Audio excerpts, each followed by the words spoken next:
그리고 또 이렇게 현 정국을 돌파할 게 많은 이제 국민의힘인데 이렇게 이걸 혁신해달라고 했던 혁신위가 결국 42일 만에 막을 내렸습니다. 인유한 위원장은 절반의 성공이다 이렇게 자평을 했었는데 그 목소리 한번 듣고 얘기 나눠보도록 하겠습니다.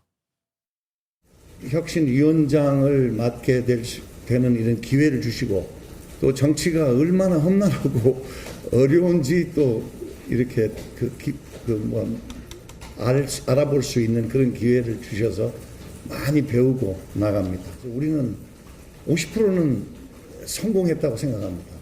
나머지 50%는 당에 맡기고 기대를 하면서 조금 더 기다리겠습니다.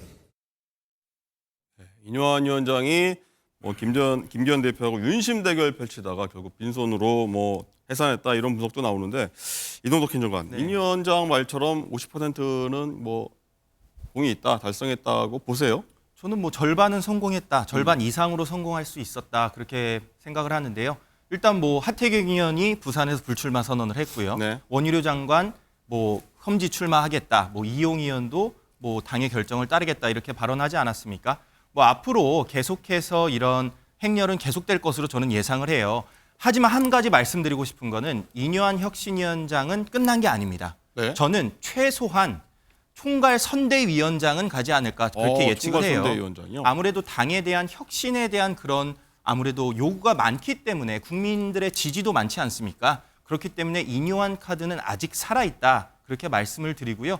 앞으로도 어제 MBN 보도에도 나왔듯이 네. 40% 물갈이 이런 얘기도 보도가 나왔었거든요. 총선에서요? 저는 김기현 대표 역시 더욱더 강한 혁신의 정책을 가져올 거라고 믿고 있어요. 더 시간을 달라고 한 만큼 조금 국민의힘 입장에선 기다려주면 혁신안이 더 좋은 안이 나오지 않을까 그렇게 예상해 보겠습니다. 인유한 위원장하고 김기현 대표가 이제 만났지 않습니까? 네. 거기서 그럼 다른 역할을 인 위원장한테 김기현 대표가 약속이라고 하면 좀 그렇고 어떤 역할을 좀 기대한다고 이렇게 달래기 혹은 그런 제스처를 취했다고 볼 수 있나요? 그럴 가능성이 상당히 높다고 봐요. 왜냐하면 인유한 위원장이 굉장히 불만스러운 상태에서 회동이 앞서 이루어졌기 때문에 그렇기 때문에 인유한 위원장에 있어서는 어느 정도의 카드가 오지 않았을까 예상을 하고요.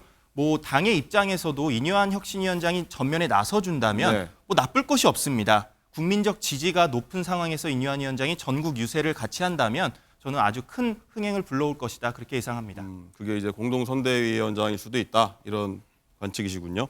김현정 대변인, 일단은 인 위원장이 계속 요새 어제 보면은 표정이 되게 안 좋았습니다. 근데 할 말도 좀 참는 듯한 인상도 있었는데 일단 김 대표한테는 정치가 얼마나 어려운지 알 수 있는 기회를 줘서 많이 배우고 나간다라고 했는데 이 서운한 감정을 반어법으로 좀 표현한 건 아닌가 하는 이런 해석들도 있습니다. 그렇죠. 불만과 아쉬움을 표현한 거죠. 그리고 이제 우리가 지금 제안했던 게 있지 않습니까? 그 혁신위에서 네. 그거에 대해서 당에서 앞으로 어떻게 하는지 국민들이 지켜볼 것이다. 그래서 핵심적인 그 지도부라든지 윤핵관이라든지 중진들의 불출마나 험지 출마 이것을 하지 않으면 총선에서 이길 수 없을 것이다라는 얘기들을 뼈 있게 좀 뼈 있는 한마디를 한 것이라고 저는 생각하고 네. 저는 앞으로 이제 그런 것 같습니다. 지금 이제 당 지도부가 이제 김기현 호가 그 혁신안을 받아가지고 앞으로 어떻게 할 것이냐를 이제 보여줘야 되잖아요.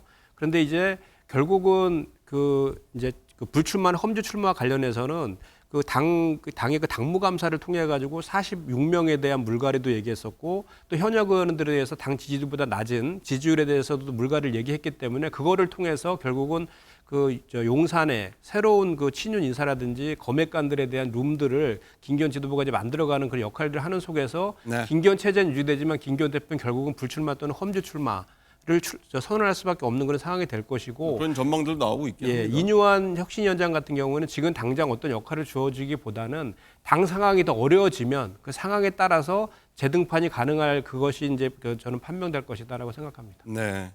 그리고 또 이쯤 되면 또 궁금하고 또 논평을 하시는 분 있지 않습니까? 홍준표 대구시장이 어제 혁신이 조기 종료 앞두고 이렇게 평가를 했습니다. 한편에 개그 콘서트를 보여주고 떠났다. 오늘은 또 총선을 앞두고 출발부터 꼬이고 있다 이렇게 했는데 이동덕 행정관은 어떻게 보셨어요? 일단 인유한 혁신위의 평가는 제가 볼 때는 1월 이후에 한번 다시 해보는 게 어떤가 그런 생각을 해봅니다.